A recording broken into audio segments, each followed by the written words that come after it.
اور جو بنگال تھا وہ تقسیم ہو کر جو پاکستان کے حصے میں آیا، اس کو ہم لوگ شروع میں ایسٹ پاکستان کہتے تھے، مشرقی پاکستان، جو کہ بعد میں پھر ہم سے بھی الگ ہو کر بنگلہ دیش بن گیا، اور یہ بنگال کی تقسیم کے نتیجے میں ایسا ہو گیا تھا۔ تیسری بات جو اس کے اندر کی گئی تھی انڈین انڈیپینڈنس ایکٹ کے اندر، کہ جو اثاثے ہیں، یہاں پر بہت سارے اثاثے ہیں جو کہ ہندوستان کے اثاثے ہیں، یہ اثاثے بھی تقسیم کیے جائیں گے، اور حصہ بقدر جثہ کے لئے آپ کہ کچھ حصہ ان اثاثوں کا پاکستان کو جائے گا، کچھ حصہ جو ہے ان اثاثوں کا وہ بھارت کے حصے میں ہی باقی رہ جائے گا۔ اور اس کے اندر بھی بعد میں تھوڑی سی بے ایمانی کی گئی، پاکستان کو اس کا جو مناسب حصہ بنتا تھا وہ نہیں دیا گیا، اور جو گاندھی صاحب تھے بھارت کے بابا قوم جو ہیں، وہ ہڑتال پہ بھی چلے گئے، بھوک ہڑتال پہ چلے گئے تھے کہ پاکستان کو اس کے حصے کا جو اثاثے ہیں وہ دیے جائیں، اور بالآخر اسی جو تنازع ہے یہ اثاثوں کی تقسیم کا، یہ گاندھی صاحب کے قتل کی صورت میں ختم ہوا۔ اس کو پھر کسی نے بعد میں قتل بھی کر دیا اسی چیز کے اوپر کہ یہ پاکستان کو حصہ کیوں دینا چاہتے ہیں۔ چوتھی بات اس کے اندر یہ کی گئی تھی کہ جو اس وقت بہت ساری آزاد ریاستیں تھی، کوئی 600 کے قریب، 550 سے زیادہ آزاد ریاستیں تھی جو پاکستان اور بھارت کے آس پاس میں واقع تھی، تو اس کے بارے میں یہ طے کیا گیا تھا کہ یہ ان ریاستوں کی مرضی ہے کہ وہ پاکستان کے ساتھ جانا چاہتی ہیں، ان کا حصہ بننا چاہتی ہیں، یا بھارت کا حصہ بننا چاہتی ہیں۔ جو ایک بات مشہور ہے کہ ان ریاستوں کے پاس یہ اختیار بھی تھا کہ وہ اپنی آزادانہ حیثیت بھی برقرار رکھ سکتے ہیں۔ یہ بات اصولی طور پر جو ماؤنٹ بیٹن کا پلان تھا جون میں جو پاس ہوا تھا، اس کے اندر یہ بات نہیں تھی، اس میں یہی بات کہی گئی تھی کہ یہ جو ریاستیں ہیں یہ اپنی مرضی سے کسی نہ کسی ایک ریاست کا حصہ بن جائیں گی، یا پاکستان کا حصہ بن جائیں گی یا بھارت کا حصہ بن جائیں گی۔ تو اس کے نتیجے میں باقی جتنی ریاستیں تھیں وہ جلدی یا آرام سے کچھ پرامن طریقے سے، غیر کیا کہتے ہیں متنازع طریقے سے، یا پاکستان کا حصہ بن گئی یا بھارت کا حصہ بن گئی۔ ہمارے حصے میں جو ریاستیں آئیں ان میں سے سوات کی ریاست ہے، دیر کی ریاست ہے، باولپور کی ریاست ہے، قلات کی ریاست ہے، خیرپور کی ریاست ہے، اور رحیم یار خان کی ریاست ہے۔ اسی طرح بہت ساری ریاستیں تھیں وہ ہمارے پاس پاکستان کے حصے میں آ گئی، اور باقی ساری بہت ساری ریاستیں جو ہیں وہ بھارت کے حصے میں بھی چلی گئی۔ 3 ریاستیں ایسی تھی کہ جس کا جو الحاق ہے وہ متنازع طور پر ہوا ہے، اور اس کے نتیجے میں سمجھے کہ آپ 3.25 ریاستوں کے اوپر بھارت نے قبضہ کر کے اس کو اپنے اندر شامل کر لیا۔ 2 ریاستیں تو مکمل طور پر بھارت کا حصہ بنا دی گئی، ایک حیدرآباد کی ریاست اور دوسری جوناگڑھ کی ریاست۔ ان دونوں ریاستوں کے جو حکمران تھے وہ مسلمان تھے، اور وہ پاکستان کا حصہ بننا چاہتے تھے، لیکن بھارت نے چونکہ وہاں کی آبادی اکثریت میں تھی تو بھارت نے ان کو زبردستی اپنے ساتھ ملا لیا۔ اور کشمیر کی ریاست کا مسئلہ الٹا تھا کہ وہاں پر حکمران جو ہے وہ ہندو، اور آبادی جو ہے اس کی اکثریت مسلمانوں کی تھی،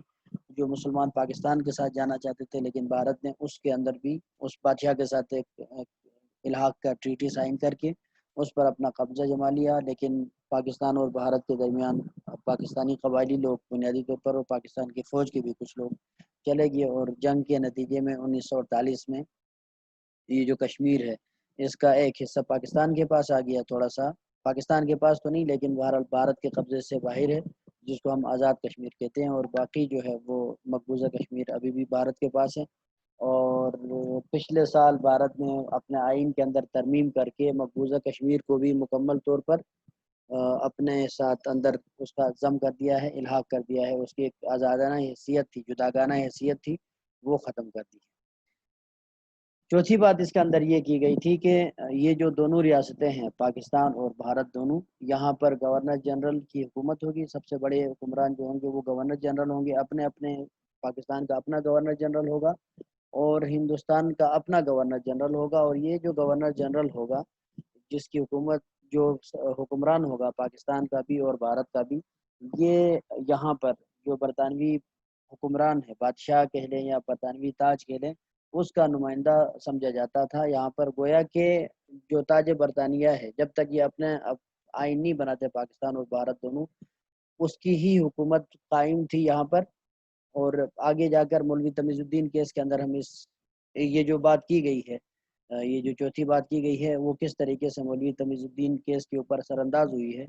بہرحال یہ کہا گیا کہ تاج برطانیہ گویا کہ یہاں پر گورنر جنرل کے واسطے سے حکومت کرے گی، اور بھارت میں بھی گورنر جنرل کے واسطے سے حکومت کرے گی، کیونکہ یہاں پر اور وہاں پر گورنر جنرل جو ہے یہ برطانوی جو شہنشاہ ہے اس کا نمائندہ سمجھا جاتا تھا. یہاں پر ہمارے پاس قائد اعظم محمد علی جناح کو سب سے پہلا گورنر جنرل بنایا گیا، اور بھارت میں ایک انگریز ہی گورنر جنرل کے عہدے پر کام کرتے رہے، اور بعد میں پھر جب انہوں نے اپنا آئین بنا لیا تو پھر گورنر جنرل کا عہدہ جو ہے وہ ختم ہو گیا. پانچویں بات یہ کی گئی تھی کہ new states could adopt their own constitutions, کہ یہ دونوں جو ریاستیں ہیں پاکستان اور بھارت، یہ اپنا آئین بنا کر مکمل طور پر الگ تھلگ ہو سکتی ہیں اور اپنی مرضی کا قانون اور اپنی مرضی کی حیثیت اپنے آپ کو دے سکتے ہیں. اس کے نتیجے میں بھارت نے 1952 میں اپنا آئین بنا لیا آزادی کے سمجھے کہ تقریباً 5 سال بعد، اور پاکستان کو یہاں تک پہنچنے میں اپنا پہلا آئین بنانے میں 9 سال کا عرصہ لگا. 1956 میں ہم نے جا کر اپنا آئین جو ہے سب سے پہلے بنایا تھا، اور اسی میں یہ بات کی گئی تھی کہ جو اپنا آئین بنا لیں گے یہ دونوں ریاستیں. اور اس کے نتیجے میں یہ ہوا کہ جو انڈین انڈیپینڈنس ایکٹ ہے اس کو منسوخ کر دیا. بھارت نے اپنے آئین کے اندر 1952 کے اندر اپنے آئین کے اندر یہ شک ڈال دی تھی، اور انڈین انڈیپینڈنس ایکٹ کو منسوخ کر دیا تھا. اور انڈین انڈیپینڈنس ایکٹ کے اندر کافی ساری چیزیں جو حکومت اور ریاست کی حیثیت سے متعلق تھی وہ ساری کی ساری اسی کے نتیجے میں ختم ہو گئی. اور پاکستان نے بھی آرٹیکل 221 کے تحت 1956 کے کانسٹیٹیوشن کے اندر انڈین انڈیپینڈنس ایکٹ کو جو ہے وہ منسوخ کر دیا تھا. یہ تھا خلاصہ انڈین انڈیپینڈنس ایکٹ کا، جس کے نتیجے میں پاکستان کا وجود جو ہے یہ عمل میں آیا تھا. اس کے بعد کیا ہوا کہ پاکستان اس کے تحت ہی کام کرتا رہا. کیا کہتے ہیں، Indian government of India act 1935 کے تحت ہی پاکستان کام کرتا رہا جب تک اپنا آئین نہیں بناتا. اچھا، لیکن پاکستان میں اپنی ایک آئین ساز اسمبلی وجود میں آئی تھی. یہ اسمبلی جو وجود میں آئی تھی یہ در حقیقت کوئی نئے انتخابات نہیں ہوئے تھے، یا لوگوں کا چناؤ بھی کچھ نئے طریقے سے نہیں ہوا تھا، بلکہ 1946 میں جو انتخابات ہوئے تھے اس میں جتنے لوگ پاکستان کے حصے میں آنے والے علاقوں سے منتخب ہوئے تھے وہ سارے کے سارے لوگ یہ کانسٹیٹیوٹ اسمبلی کا حصہ بن گئے تھے. اور ان لوگوں کے اوپر یہ ذمہ داری تھی کہ اب آپ نے جو ہے پاکستان کے لیے آئین بنانا ہے. بہرحال یہ 1949 میں یعنی آزادی کے 2 سال بعد پاکستان نے سب سے پہلے آئین سازی کے عمل کے اندر جو بہت بڑا ایک کیا کہتے ہیں سنگ میل عبور کیا، وہ یہ تھا کہ ہم نے یہاں پر قرارداد مقاصد جو ہے ہم نے قومی اسمبلی سے پاس کر لیا. آبجیکٹو ریزولوشن کے نام سے جانا جاتا ہے.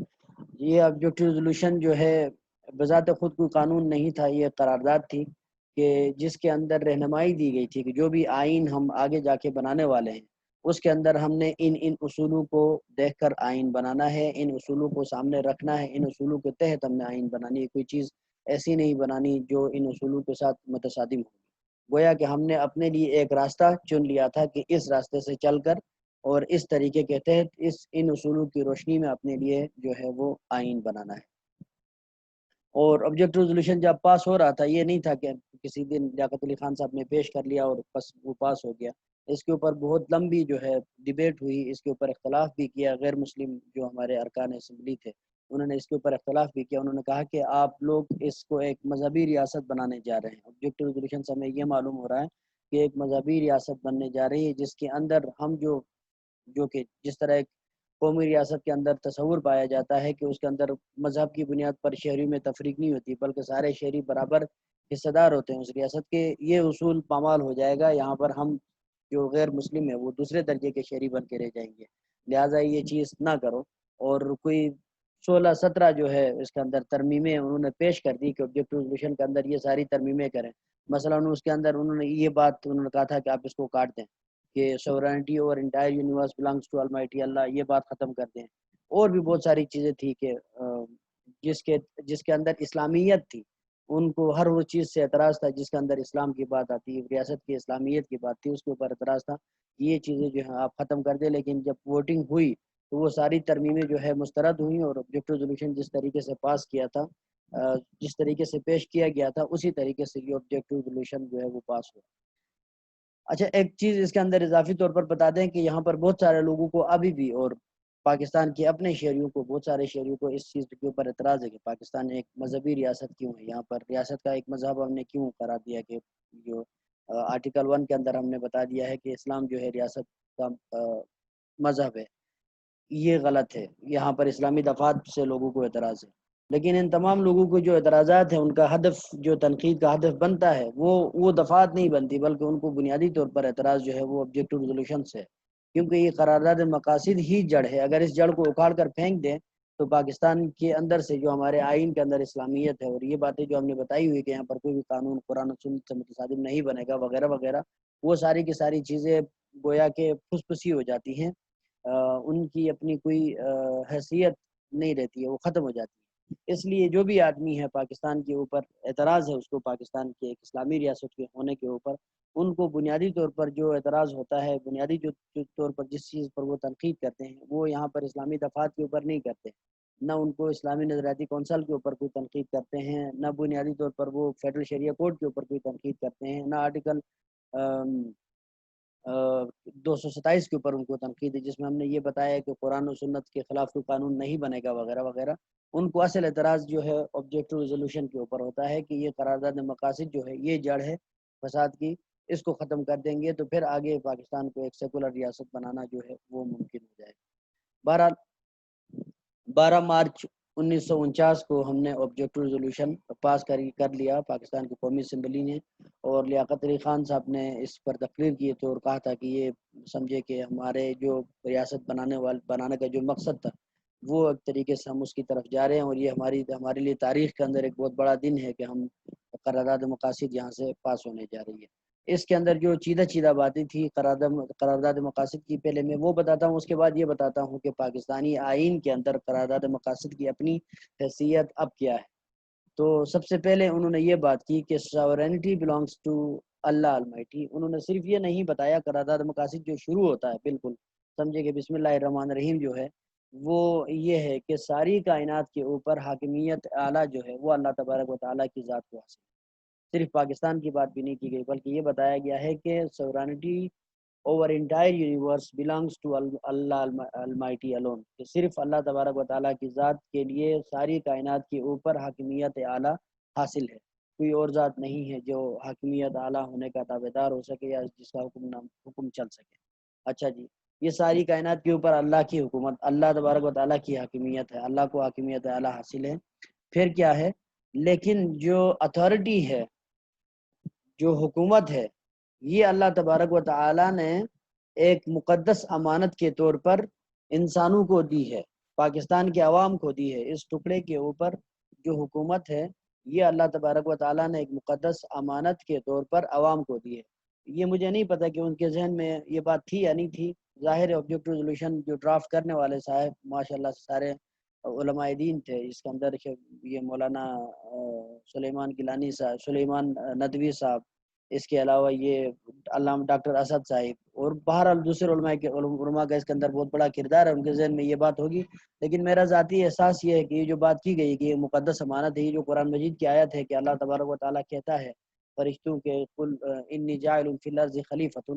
یہ والا مفہوم میرا خیال سے اس چیز کے اندر شامل تھا کہ یہ جو حکومت ہے یہ ایک اللہ تبارک و تعالیٰ کی طرف سے مقدس امانت ہے جو عوام کو دی گئی ہے۔ اچھا جی، اب عوام کو امانت دی گئی تو عوام سارے حکومت کریں گے؟ نہیں، انہوں نے یہ بات کی آگے کہ authority will be exercised through representatives, عوام کے ہاتھ میں حکومت ہے، لیکن جو عوام کی حکومت ہے یہ عوام خود اپنے اوپر حکومت نہیں کریں گے، بلکہ اس زمین کے اوپر جو اللہ نے ایک مقدس امانت عوام کی طرف دی ہے، یہ عوام کے نمائندوں کے ذریعے سے یہ حکومت یہاں پر کی جائے گی۔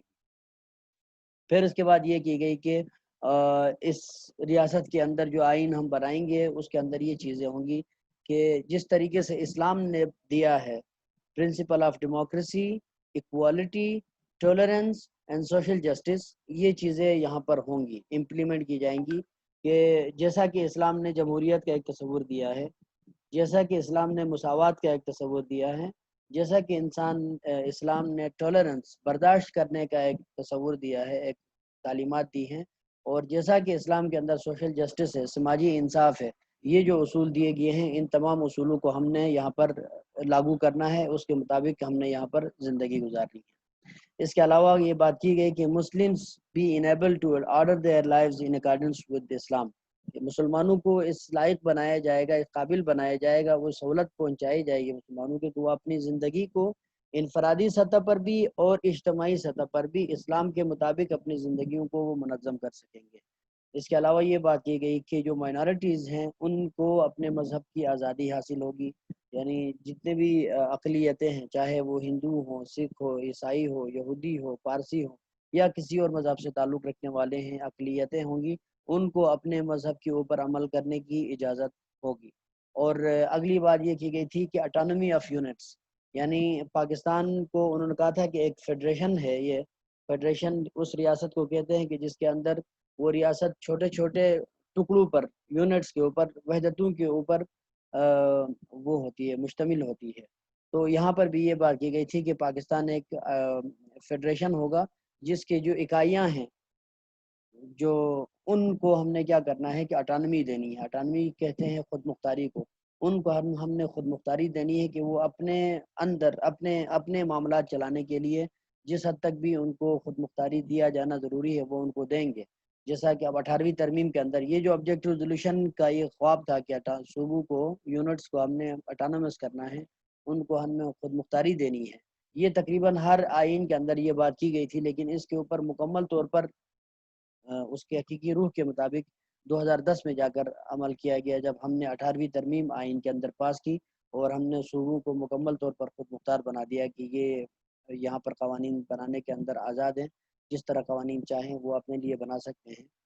اور اگلی بات اس کے اندر کی گئی تھی کہ اس ریاست کے اندر جو بنیادی انسانی حقوق ہیں ان کا تحفظ کیا جائے گا، لوگوں کو بنیادی انسانی حقوق دیے جائیں گے، ان کو یقینی بنایا جائے گا۔ یہ ہمارا جو آئین پاکستان ہے اس کا آرٹیکل 8 سے لے کر آرٹیکل 28 تک یہ بنیادی انسانی حقوق کے بیان کے بارے میں ہے۔ اس میں بتایا گیا کہ یہاں پر بنیادی انسانی حقوق کون کون سے ہیں جو ان شہریوں کو حاصل ہے، اور وہ ان حقوق کا تحفظ کرنا ریاست کی ذمہ داری ہے۔ اور اگلی بات یہ کی گئی تھی کہ جو مفادات اور حقوق ہے مائنارٹیز کے اور بیک ورڈ کلاسز کے، یعنی جو پسماندہ طبقات ہوں گے پاکستان کے اندر اور جو مذہبی اقلیتیں ہوں گی، ان کے جو لیجٹمیٹ رائٹس ہیں اور ان کے لیجٹمیٹ انٹرسٹ ہیں، یعنی قانونی جائز ان کے حقوق اور جائز مفادات، ان کو ریاست جو ہے تحفظ دے گی۔ اور اس کے علاوہ یہ بات کی گئی تھی جو کہ بنیاد سمجھی جاتی ہے آج کے زمانے کے اندر، ایک ترقی یافتہ ریاست کی علامت سمجھی جاتی ہے کہ وہاں کی عدالت جو ہے وہ آزاد ہو جاتی ہے کسی بھی قسم کے سیاسی دباؤ سے یا انتظامی دباؤ سے۔ ہم نے ریاست کو عدالتوں کو، عدلیہ کو آزاد کرنا ہے کہ عدلیہ کے اوپر کوئی اور اثر انداز نہ ہو سکے۔ اور آخری بات یہ کی گئی تھی کہ integrity and independence of the territory shall be safeguarded, کہ پاکستان کی جو علاقائی علاقے ہیں ان کی آزادی اور ان کی سالمیت، اس کو ہر صورت میں اس کو تحفظ دیا جائے گا اور اس کو بچایا جائے گا اور اس کی حفاظت کی جائے گی۔ یہ تھا آبجیکٹو ریزولوشن جو کہ پاکستان نے پاس کیا تھا 1949 کے اندر۔ ابھی میرے پاس یہ 2 منٹ اور 15 سیکنڈ کے بعد یہ جو کال ہے یہ ختم ہو جائے گی، اس کے بعد پھر میں دوبارہ کیا کہتے ہیں اس کو کال ملاؤں گا، کلاس شروع کروں گا، تو اس کے بعد پھر انشاءاللہ میں آگے مزید اس کے اوپر جو وضاحت ہے آبجیکٹو ریزولوشن کی اپنی قانونی آئینی حیثیت کے اوپر، اس کی میں وضاحت کروں گا۔ 2 منٹ آپ کے پاس ہے، اگر کسی کے پاس کوئی سوال ہو تو اپنا سوال یہاں پہ کر سکتا ہے۔ اچھا سر جی، یہ جو اس میں چوتھے پوائنٹ میں بتایا پرنسپلس آف ڈیموکریسی، جی جی تو سر جی اس میں یہ جمہوریت کا حوالے سے بتایا ہے۔ جی جی اچھا مطلب تو یہ پوچھنے سارا، آپ کا سوال یہ ہے کہ جمہوریت مطلب یا اسلامی جمہوریت وہ کیا ہوتی ہے؟ جی سر جی، اس لیے کہ خلافت ہے یا جمہوریت اسلام میں جو کانسیپٹ ہے۔ ٹھیک ہے، سمجھ گیا ہوں، میں آپ کا سوال سمجھ گیا ہوں۔ کوئی اور ساتھی کوئی سوال کرنا چاہتا ہوں، میں سوالات سارے لینا چاہتا ہوں تاکہ اگلی کلاس جب شروع کروں 2 منٹ کے بعد تو پھر اس میں سوالات کو پہلے جواب دے دوں، اس کے بعد پھر آبجیکٹو ریزولوشن کی قانونی حیثیت کی طرف چلا جاؤں۔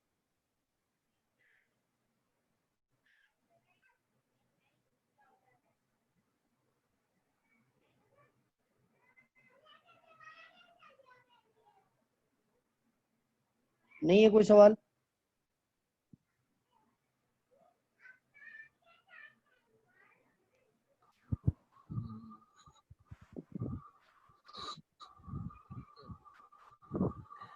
سر جی ہمارا تو کوئی سوال نہیں ہے. ٹھیک ہے صحیح ہے، بس اب یہ کال ختم ہو جائے گی، پھر میں دوبارہ ملاتا ہوں اور انشاءاللہ پہلے سوال کی وضاحت کرتا ہوں، اس کے بعد پھر میں آگے جاتا ہوں. یہ اب تھوڑا سا رہ گیا کلاس. جی سر انشاءاللہ.